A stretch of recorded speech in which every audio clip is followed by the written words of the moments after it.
de la Universidad del Rosario y posee experiencia en entidades relacionadas al mercado de capitales y compañías de inversión extranjera en Bogotá. Previo a Precia, realizó su práctica en Invest in Bogotá, donde logró la consolidación y la actualización del primer sistema de seguimiento de la inversión extranjera directa. Por otro lado, también nos acompaña John David Ríos. Él es analista de valoración también en Precia. Está especializado en el segmento de renta fija internacional, renta variable local, renta variable internacional y títulos participativos. Él es profesional en economía en la Universidad Sergio Arboleda. Cuenta con experiencia en el mercado de capitales en compañías como la Bolsa de Valores de Colombia y adicionalmente posee un manejo de lenguajes de programación en R, Python y Stata. Creo que ya le podemos dar la palabra a Jessica y a John para dar inicio. Muchas gracias a todos y les recuerdo, por favor, dejar el micrófono en silencio. Gracias.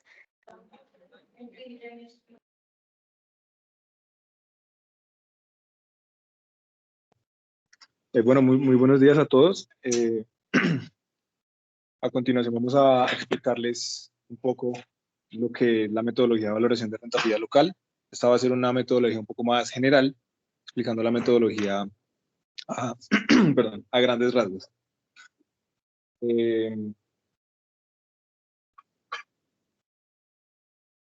La presentación estará organizada de la siguiente manera. En primera instancia mencionaremos un poco lo que son los conceptos básicos. Luego hablaremos un poco de lo que es la categorización, algo que será muy importante para entender cómo se maneja la metodología de rentabilidad local. Hablaremos también de la información que tomamos como insumo para la valoración diaria de nuestros procesos. Detallaremos en lo que son las curvas de referencia, algo que es muy importante también tenerlo claro para entender un poco qué es la valoración. Y por último, hablaremos ya un poco más a detalle de lo que son el cálculo de precios y el cálculo de márgenes de valoración.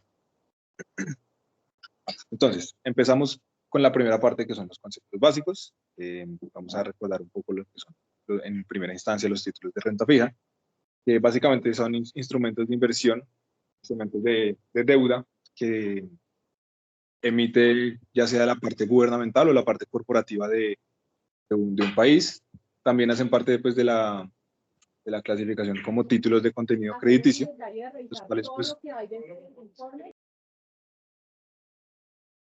los cuales otorgan a su poseedor un derecho pues, para recibir un pago periódico de intereses más el pago del principal del título. Dicho sea de paso, este interés pues, puede estar atado a una tasa fija o a una tasa variable, algún indicador que pues, también vamos a detallar más adelante. La rentabilidad de este tipo de títulos puede estar dada de dos formas. La primera es de forma explícita, si se realiza un pago de cupón, y la segunda de forma implícita, si el título es un título cero cupón, pues la rentabilidad estará dada por la diferencia entre el precio de adquisición y el precio de liquidación. Dos conceptos muy importantes a tener en cuenta para entender la metodología de rentabilidad local es título estandarizado y título no estandarizado. Primero tenemos lo que es el título o los títulos no estandarizados, los cuales son títulos a los que se les asigna un código mnemotécnico específico que va a servir para identificarlos como un título único. Los títulos estandarizados tienen un mnemotécnico único, de esta manera se pueden identificar condiciones financieras. Y segundo, tenemos los títulos no estandarizados, los cuales tienen un código mnemotécnico genérico, es decir, que más de un título pueden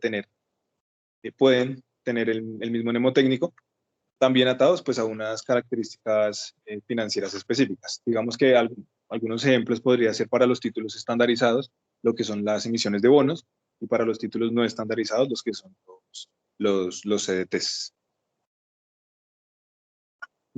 Tenemos las operaciones de contado, que pues rápidamente son operaciones de compra-venta sobre títulos con determinado cumplimiento. Digamos que para efectos de la metodología que manejamos en Precia, este es un parámetro que vamos a tomar como mucho, a lo mucho, con un cumplimiento de T+2. Y También tenemos los procesos de proyección y descuento de flujos, que pues dependiendo, pues a la hora de la valoración, dependiendo de las condiciones de pago de cada título, pues se van a tener unos flujos, los cuales se van a descontar a valor presente a través de tasas de referencia y márgenes, pero esto lo hablaremos más adelante. Precio sucio y precio limpio. Bueno, pues rápidamente tenemos que el precio sucio va a ser un precio porcentual que en nuestra metodología se redondeará a 3 decimales. Y es un precio al cual se adjudica o se registra una operación que incluye la causación o los intereses acumulados hasta la fecha de valoración. Pues esto ya depende si estamos en el primer flujo, los intereses acumulados desde la fecha de emisión, si estamos en algún otro flujo, los intereses acumulados desde la última fecha de pago de cupón. Y el precio limpio va a ser pues básicamente lo mismo, el precio sucio, pero sin tener en cuenta estos intereses acumulados. Tenemos la tasa interna de retorno, la cual va a ser una tasa efectiva de rentabilidad por operación. Esta tasa, para los procesos lo redondearemos a 3 decimales. Y pues va a ser una tasa, pues primero expresada en porcentajes, va a ser 365 y sin corrimiento de días en caso de caer el flujo en día no hábil. Y también tenemos la tasa de descuento, que o sea, a esta tasa de descuento se va a utilizar para descontar los flujos a la hora de la valoración, y esta tasa de descuento se va a formar por dos conceptos al mismo tiempo. Lo que es primero la tasa de referencia, que va a venir de las curvas cero cupón de referencia, que ya hablaremos también más adelante, y un margen que también va a reflejar los diferentes riesgos incorporados en dicha tasa. Utilizando estos dos conceptos se formará la tasa de descuento. Como les decía, la curva de referencia, pues las curvas de referencia son curvas cero cupón, estimadas a partir de determinadas canastas de las cuales también vamos a hablar más adelante, y de estas curvas estimadas cero cupón es de donde vamos a sacar nosotros la tasa de referencia para usar a la hora de calcular la tasa de descuento que yo les comentaba. Y por último también tenemos pues el margen de valoración, el margen que yo les comentaba también en el slide anterior, que se le va a sumar, bueno, se expresa a lo mucho con 4 decimales y se le va a sumar pues a dicha tasa de referencia para conformar la tasa de descuento. Digamos que este margen se tiene, como les comentaba yo, por operación, y cada vez que nosotros recibimos las operaciones, pues tenemos información de lo que es precio, la información de flujos, la información de TIR, pero pues no se tiene la información de margen. Y pues conociendo la otra información, el margen se va a calcular de acuerdo a como usted en la fórmula de abajo, mediante el despeje de la variable correspondiente. Listo, llegados a este punto podemos ya entrar un poquito más en lo que es la metodología. Iniciaremos con los parámetros de categorización. Básicamente la categorización lo que es un proceso en el cual se va a agrupar o se van a agrupar títulos en ciertos grupos dependiendo de unas características financieras similares. Y esta categorización va a seguir los siguientes criterios. Se va a categorizar, perdón, por lo que es la clase, es decir, la naturaleza del emisor o el sector, por lo que es el segundo criterio sería la calificación que tenga la emisión o el emisor, que también lo vamos a tratar más adelante. También tenemos categorización por tipo de tasa, por tipo de moneda y por plazo al vencimiento. Yendo un poquito más a detalle, tenemos que para la categorización por clase, tenemos diferentes codificaciones, como ustedes lo pueden ver en la tabla de la izquierda.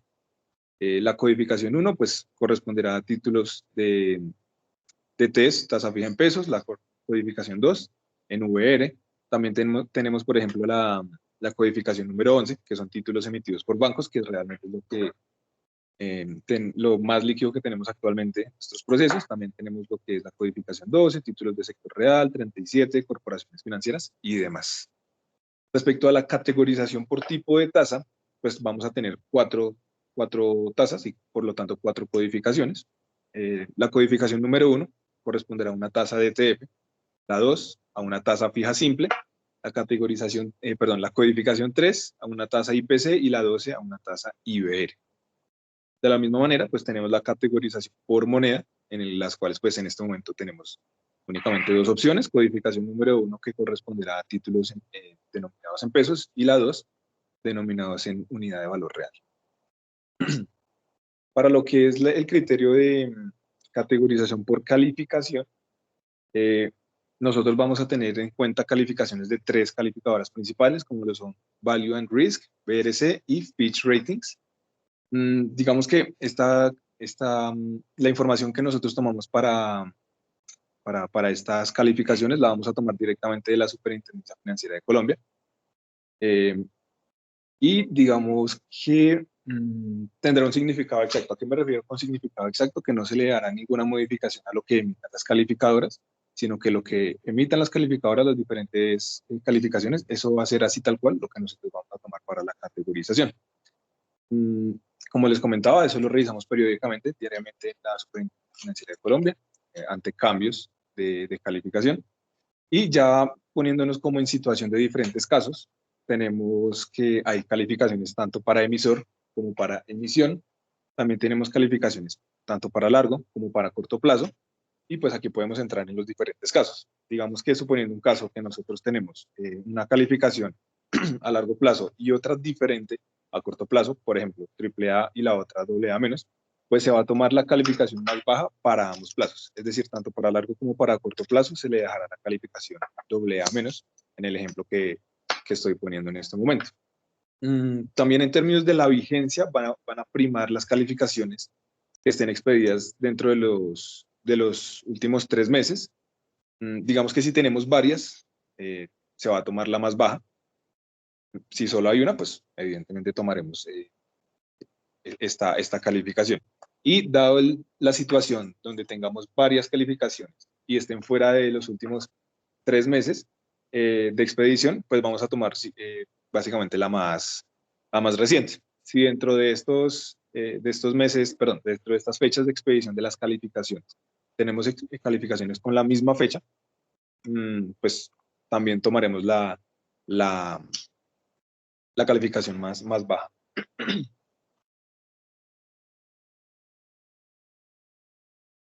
Y por último tenemos la categorización por días al vencimiento, que a esto me refería cuando les comentaba yo el criterio de rango. Esto va a depender de los días al vencimiento que tenga cada título, que tenga cada papel. Si hay, por ejemplo, un papel que tiene un vencimiento dentro de 0 a 30 días, pues la codificación corresponderá al rango 15. Y también es importante aquí recordar que si un título cambia, bueno, antes de, cada rango va a tener su propio margen de categoría y dado la situación en la que un título pues represente cambios en los días al vencimiento de manera que cambie de rango, digamos que ya no tenga 31 días al vencimiento, sino 30 o 29, pues así mismo va a cambiar de rango, va a cambiar de categoría y le va a aplicar un margen por categoría diferente.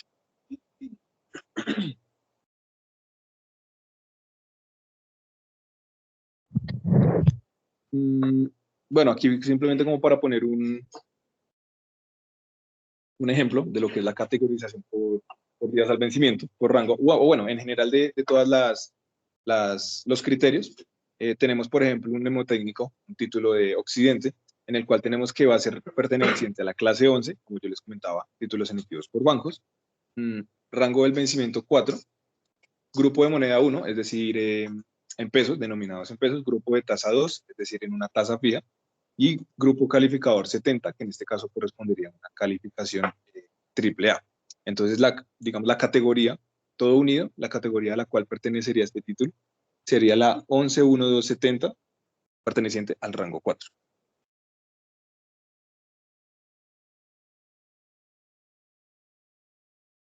Bueno, buenos días a todos.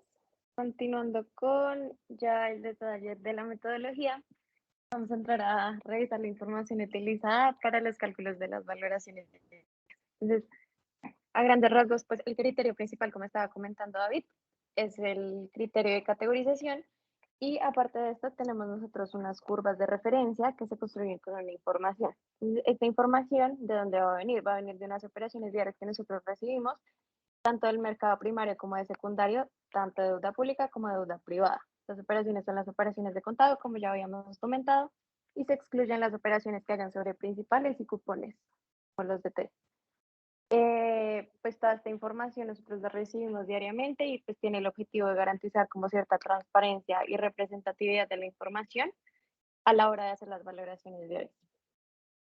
Entonces, ¿en qué consiste esta metodología? Nosotros a la hora de recibir las operaciones las sometemos a diferentes filtros de valoración, de forma que al final obtengamos una muestra representativa tanto de los niveles del mercado como pues, de las negociaciones diarias. ¿En qué consiste esto? Nosotros recibimos las operaciones y vamos a someterles a un filtro monto, tanto por operación como por categoría. Actualmente el filtro monto está cerca de los 500 millones para la gran mayoría de las categorías y cerca de 1.000 millones para el filtro monto por categoría. Entonces, toda aquella operación que no supere los 500 millones va a ser excluida de la muestra y si esta supera el filtro monto por operación, sin embargo, a la categoría a la que pertenece es la única operación de 500 millones, no llega a los 1.000 millones, va a ser también excluida de la muestra. Si tenemos una operación de 1.000 millones en la categoría, se cumplen ambos filtros de monto por operación como de categoría.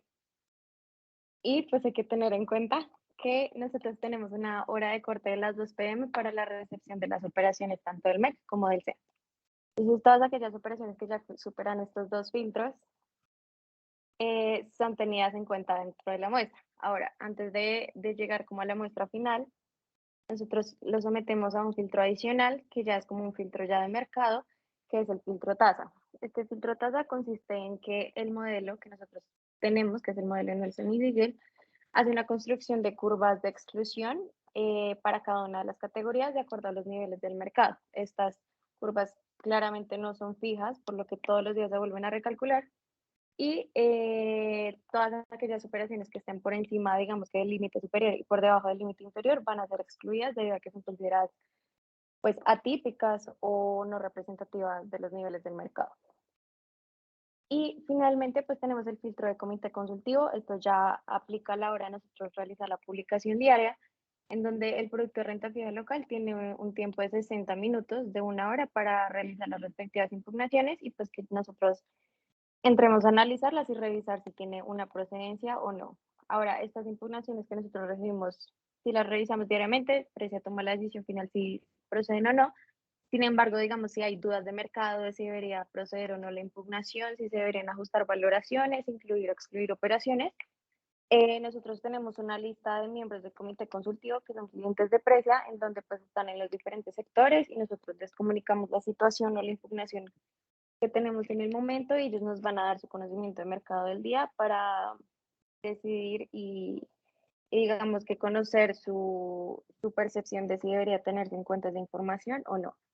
Y ya teniendo esta información de diferentes miembros, nosotros pues tomamos la decisión final acorde a lo que hayamos visto en los análisis diarios y los comentarios de los miembros del comité. Entonces, ya entrando un poco más a detalle de las curvas de referencia que habíamos comentado anteriormente, nosotros tenemos 5 curvas de referencia, 2 de deuda pública y 3 de deuda privada. Las 2 de deuda pública nosotros las conocemos como SEC y SEC-VR, que son SEC en pesos y SEC en VR, y las 3 corporativas las conocemos como BAAA2, BAAA3 y BAAA12, que son bancos AAA fija simple, bancos AAA IPC y bancos AAA IBR. ¿Cómo se construyen estas curvas de referencia? Pues como le había comentado, tenemos el modelo Nelson y Siegel y este modelo va a estimar 4 parámetros principales: beta 0, beta 1, beta 2 y tau. Estos parámetros pues se calculan para cada una de las curvas y pues se calculan levemente diferente tanto para deuda pública como deuda privada. Entonces, a grandes rasgos, las de deuda deuda pública se construyen con una canasta fija, que son de los test que tenemos emitidos en el momento, y pues todas aquellas operaciones que se presenten sobre esos test van a dar los niveles de valores de cada uno de los test. Como estas canastas son fijas, porque pues los test son fijos o pues los que tenemos en la canasta, vamos a tener una construcción de curva acorde a cómo se hayan movido los test en el día. Si todos los test estuvieron al alza, así mismo se va a mover la curva, o si estuvieron a la baja, también se va a mover en este sentido. Aquí, como podemos ver en la gráfica muy a grandes rasgos, Los puntos grises que vemos son las operaciones o los niveles en los que quedaron las diferentes referencias de test. Y la curva azul es la curva que construye el modelo de la curva de deuda pública. Así va a consistir en ambas curvas. Ahora, las tres curvas de deuda corporativa, que son, repito, BAAA2, BAAA3 y BAA12, se van a conformar por operaciones y canastas que sí son variables diariamente. ¿A qué me refiero con variables? No tenemos referencias fijas, sino que estas se construyen acorde a las operaciones que se hayan presentado en el día, ya sean CDTs, ya sean bonos de diferentes referencias. Estas curvas se van a construir con esas operaciones que hayan habido en el día. Ahora, no se van a construir con operaciones que no se consideren líquidas. ¿A qué me refiero con esto? Periódicamente nosotros hacemos una revisión de liquidez de las operaciones y revisamos las emisiones más líquidas en los últimos 3 meses y los emisores más líquidos en los últimos 3 meses. Digamos que este cálculo se hace muy sencillo, es un promedio sencillo entre el volumen operado de los últimos 3 meses del bono contra el volumen operado de los últimos 3 meses de el bono K. Igual pasa con el emisor. Entonces, el volumen operado de un CDT específico de X emisor por el volumen total operado de todos los CDTs de X emisor. Entonces, pues esta revisión se hace periódicamente, pero aquellas operaciones que no cumplan como este criterio de liquidez, así se presenten negociaciones en categorías líquidas como bancos, no van a pertenecer a la canasta. Por lo general, la gran mayoría de las operaciones pues hace parte de esta liquidez y son pocos las operaciones que no hacen parte de estas canastas para las construcciones de las curvas. Ahora, estas canastas, a pesar de que son variables día a día, no siempre se tiene la suficiente liquidez de mercado para construir las curvas o para tener la información suficiente que el modelo requiere para construir las curvas de referencia. Entonces, ¿qué es lo que asume el modelo en caso de que hoy no se tenga suficiente información de mercado para la construcción de curvas? Ejemplo, el mercado estuvo muy líquido y prácticamente no operaron o las operaciones que hubo no superaban los filtros que ya comentamos. El modelo va a irse a un día de rezago, va a tomar estas operaciones y va a intentar construir la canasta del día para la construcción de la curva. Si sigue sin tener información suficiente, va a ir 2 días de rezago, 2 días atrás, a intentar buscar información para construir la curva y así sucesivamente hasta un máximo de 5 días. Sin embargo, por lo general no llegamos hasta ni siquiera 2 días de rezago, por lo general es por mucho uno. Un día de rezago en caso de un día muy líquido, pero casi que diario tenemos información suficiente para construir la curva con las operaciones que tenemos del día.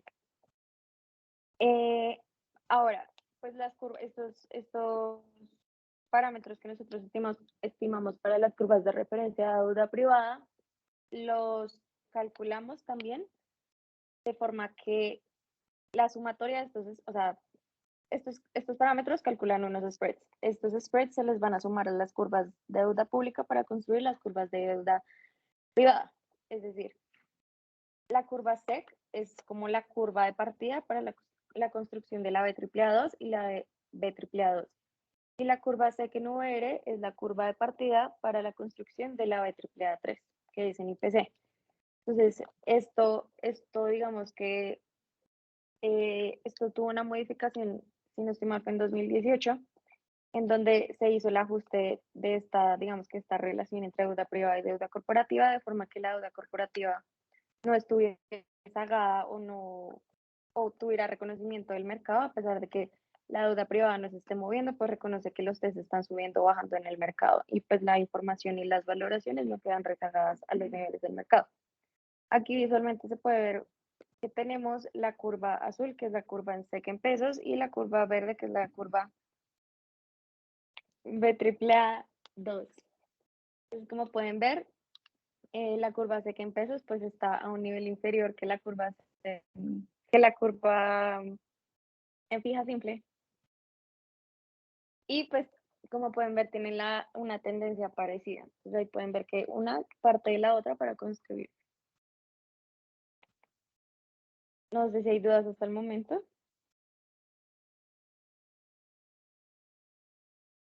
No, señorita.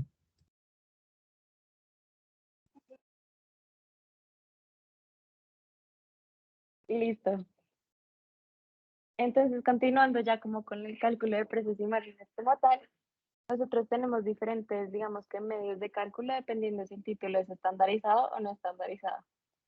Para deuda estandarizada, que son como los bonos, tenemos, digamos que, dos caminos para el cálculo del precio. El primero de ellos es el margen de categoría, que es el que también vamos a manejar para los títulos no estandarizados, y el precio promedio ponderado en los casos y días en los que el título opere. En los casos en que un bono opera, este se va a calcular por precio promedio ponderado, y en los casos en los que no opera, se va a calcular por margen de categoría. Es decir, si hoy operó, va a ser precio promedio ponderado; si el día de mañana vuelve a operar, vuelve a ser precio promedio ponderado, y así sucesivamente. Si no vuelve a operar, se va a ir por el margen histórico y va a valorar como un CDT común y corriente. Esto aplica para deuda estandarizada. ¿Cómo se calcula este margen? Es un promedio ponderado tan sencillo como el precio por la cantidad de la operación sobre las cantidades totales de las operaciones. Este margen por precio promedio ponderado pues tiene vigencia diaria, como les comentaba. Al día siguiente ya no funciona si no vuelve a operar. Ahora, para la deuda no estandarizada, en vez de ser un precio promedio ponderado, va a ser un margen promedio ponderado. Como había comentado David, cada una de las operaciones obtiene un margen por operación, y luego estos márgenes van a ser un margen promedio ponderado, de forma que calcule el margen de la categoría. Y este margen resultante es con el margen que van a valorar todos los títulos que estén categorizados en esta categoría específica. Como en el ejemplo que habíamos dicho, si mal no recuerdo, era 11.12.74.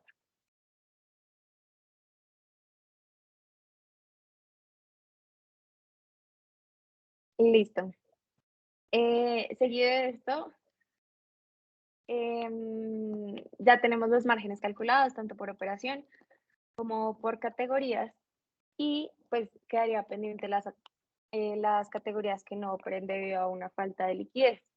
Estas categorías van a mantenerse con el margen histórico, con el margen del día anterior o con el margen de la última vez que haya sido calculado por operaciones, hasta que este tenga nuevas operaciones y se recalcule.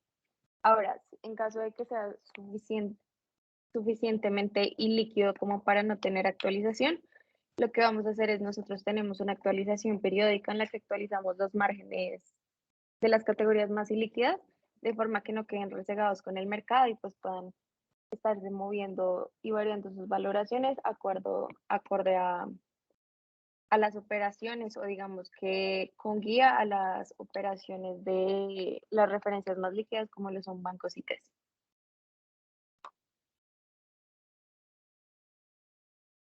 Listo, ya entrando a los títulos o títulos estandarizados que no marcan precio y valoran por un margen, van a haber pequeñas diferencias dependiendo del tipo de título. Para test con vencimientos menores a 182 días, estos van a valorar como un CDT normal, en cuanto a que valorarán como un margen de categoría. Igual, si operan, se va a recalcular el margen de la categoría y por ende también el precio del título. Sin embargo, para test con días del vencimiento mayores a 182 días, estos se van a ir solo por margen individual o margen por emisión, debido a que, bueno, así está establecido en la metodología, y pues estas operaciones no van a afectar la categoría como tal del papel al que pertenece, sino la valoración del título en específico. Listo, ahora para títulos no estandarizados que no hayan marcado precio, este sigue manteniendo la lógica del margen por categoría. Si el margen es calculado, el margen calculado; si no fue calculado, el margen histórico del día anterior o de la última vez que haya operado, o en caso de que haya sido muy desactualizado y lo hayamos actualizado recientemente, este margen actualizado. Y para títulos estandarizados común y corriente funciona similar a los test mayores a 182 días, tienen su margen histórico individual. Si no operan, van por precio promedio, perdón, si no operan, van por margen de categoría, histórico o actualizado. Y finalmente las titularizaciones hipotecarias, como lo son los TIPS y otras titularizaciones que hay en el mercado, van por un margen individual o por emisión, de forma que cuando estos operen se afectan en sí mismos y pues no tienen, digamos, que alteraciones sobre otras categorías o papeles que no tienen las características que estos tienen. Y por último, un ejemplo muy sencillo de cómo se calcula el margen de categoría. Tenemos aquí 5 operaciones de la categoría 11.370.22, 11 siendo bancos, 1 pesos, 3 IPC, 70 es AAA y 22 con 550, 730 días al vencimiento. Tenemos 5 operaciones que, como se dan cuenta, las cantidades son mayores a 500 millones de pesos, entonces todas cumplen el filtro monto por operación y todas suman un total de 4.600 millones, por ende también superan el filtro monto por categoría de 1.000 millones. Entonces todas estas están cumpliendo estos dos requisitos. Seguido esto, pues también se sometieron a filtro tasa y todos cumplen que están dentro de las curvas de exclusión y hicieron parte de la muestra. Ahora ya teniendo cada una de las operaciones, como habíamos visto al inicio de la presentación, la fórmula del despeje del margen, este margen se va a calcular y se va a calcular para cada una de las operaciones, ya que tenemos el precio, tenemos la rentabilidad y tenemos los flujos de la operación. Ya teniendo cada uno de los márgenes, pues vamos a hacer un precio promedio, un margen ponderado de cada uno de estos márgenes y pues va a resultar en un cálculo de 0.08. Entonces, en realidad, el margen es un cálculo muy sencillo y con este margen van a valorar, en este caso, todos los papeles que pertenezcan a la categoría 11.370.22. ¿No sé si hay alguna pregunta sobre esto?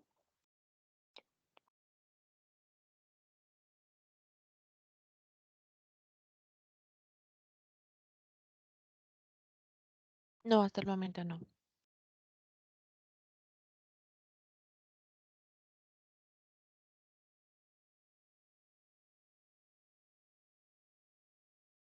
Listo, pues igual si no hay dudas, nosotros estamos atentos a cualquier pregunta que tengan, que pueden enviarlas y remitirlas a los correos que están en pantalla directamente a atención al cliente y pues nosotros les respondemos directamente con un requerimiento si es necesario, contestando pues las dudas específicas que tengan. Muchas gracias. Gracias. Gracias. Gracias, buen Muchas día. gracias. Gracias. Gracias.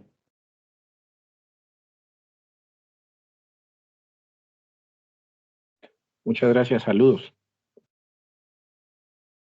Gracias, muy amables, buen día. Gracias, buen día. Gracias, hasta luego. Gracias, hasta luego. Muchas gracias, que estén bien.